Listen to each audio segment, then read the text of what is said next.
Hello again YouTube, Mad Dog here, welcome back to my channel. So I've got some mail, this time from Fire and Peace Recovery. Let's have a look, stay tuned.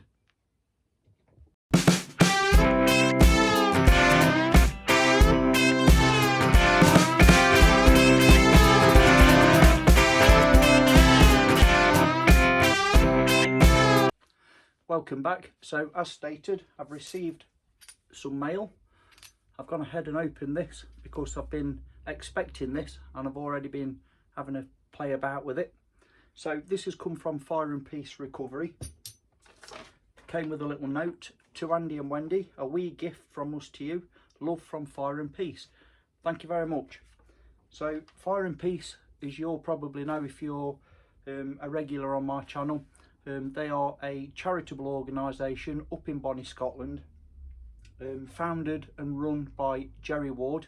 He's like the head coach up there, and basically this charitable organisation helps people that are either recovering addicts or have got or had psychological problems, or they've been in a dark place and they need some help and encouragement to get back onto the straight and narrow, back on the wagon. I'm a big advocate of that, so please go and check out Fire and Peace. I'll leave links in the description box below for their YouTube channel and their other medias. They have a website, and I believe this product that they've sent me is their first in a line of bushcraft related products that they're going to be selling to help raise funds for future outings for the young kids and people that are trying to change their lives for the better. So let's open this up. I'll just bring you down here a little ways, do forgive me. And what this is Fire and Peace's first product, which is a flint and steel kit. So it comes with a piece of flint, English flint there, nice and sharp. It comes in this nice jute Hessian bag or sack, which, as we all know, you could actually char that and use that as tinder material too. The striker itself, as you can see, I have been using this already, is a high carbon steel striker, nicely ergonomically shaped, so you can use this either in the the finger thumb pinch style, or put your fingers through the loop to protect your knuckles a little ways, and you can use this in either direction, whichever way you feel comfortable with.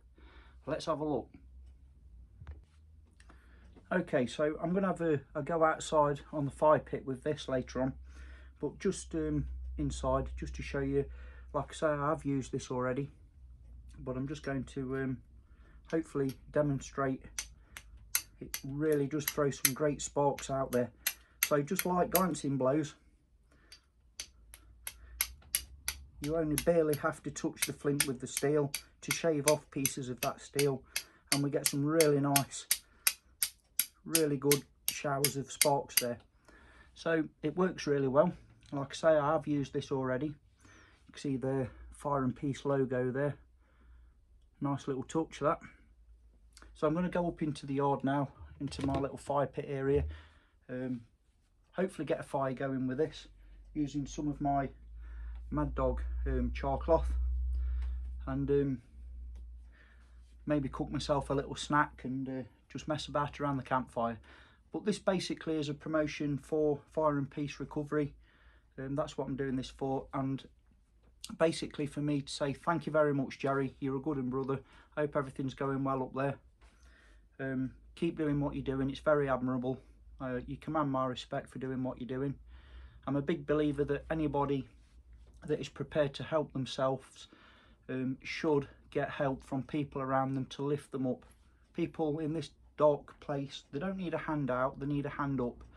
So yeah, I'm a big advocate of that. So well done, Jerry, and I'll contact you soon. We might have to come to some sort of arrangement where if I can help you in any ways, maybe we can sort something out together. Stay tuned and we'll crack on. Welcome back. So I'm outside by my little fire pit, lining my excuses up off the bat. It is quite windy today. We have got an incoming storm by the looks of things. Just pan you up here a little ways, show you the skyline. Oh share. So let's crack on with this before I get a right good soaking. So down here on the ground I've got a bird's nest made of pine inner bark. It is quite marginal, quite damp. It has been in my damp old shed. I've had it for quite a while, and that's sitting on one of my leather Mad Dog paw pads so that I can blow this to flame and not worry about the smaller tinder being blown away to the wind or burning the palm of my hand. And off the bat, what I've done is I've put a small extra piece of char cloth in the centre of that bird's nest, so that once I've established an ember from my struck piece, the piece I'm going to strike, I can then transfer that ember into the extra char cloth, which will then basically transfer more heat into that ember, into the tinder rather, and give me a better chance of success. So let's crack on, see how it goes with this. Try and find a reasonable platform onto which I can strike. So here we go. Let me just get the edges of the char cloth facing that platform.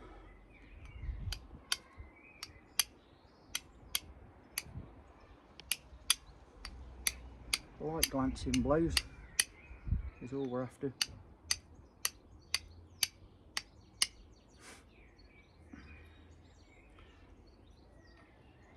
I'm throwing plenty of sparks, but up to now everyone is missing my target. We're in. There we go. So we have our ember established. I don't know if this will pick up in the sunlight, but we've got a good ember there. So I'm going to go ahead and place that into the extra char cloth to transfer that ember, and just cradle it now.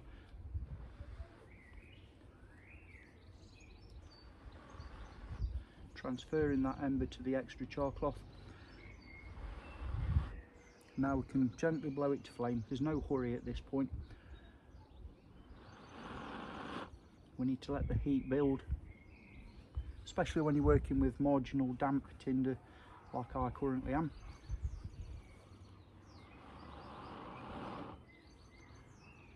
And there we go.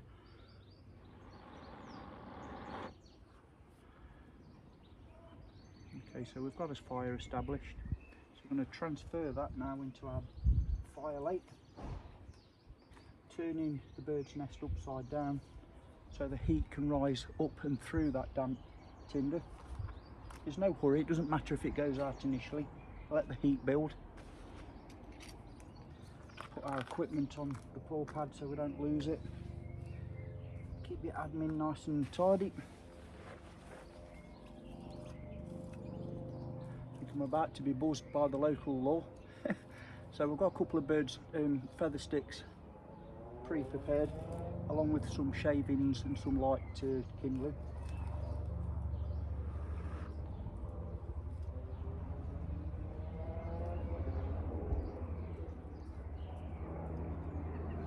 Which we can introduce to our bird's nest. Sorry about the buzzing.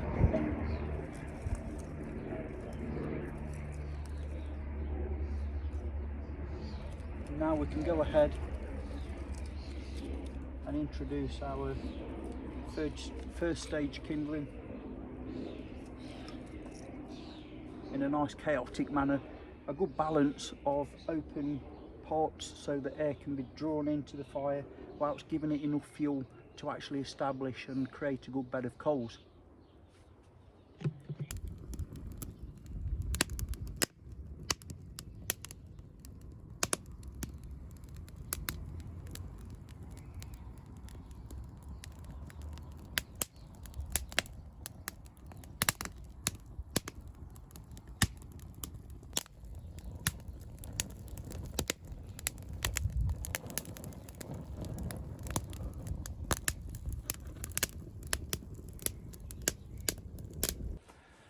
So as you can see, even with marginal tinder, that was no problem at all.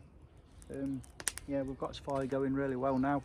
If that was in a cooking situation, I'd let that die down to good usable coals, get my pan on, which I was going to do. I was going to do some basic bannock bread out here, but with the look of the horizon, I don't think I'll have time to do that. So I've demonstrated the kit. Again, that's the Flint and Steel kit from Fire and Peace Recovery, Jerry Ward, up in Bonnie, Scotland. Please go and support them guys and lasses if you can. It's a well worthwhile cause in my opinion. And that's me done for now. Appreciate you all watching and your continued support. And crikey me, the sun's coming round as well now. So and the motorbikes, naturally. It happens every time you switch the camera on. Anyway, have a great weekend everybody, what's left of it, and I'll speak to you all soon, which won't be long. Mad Dog signing off.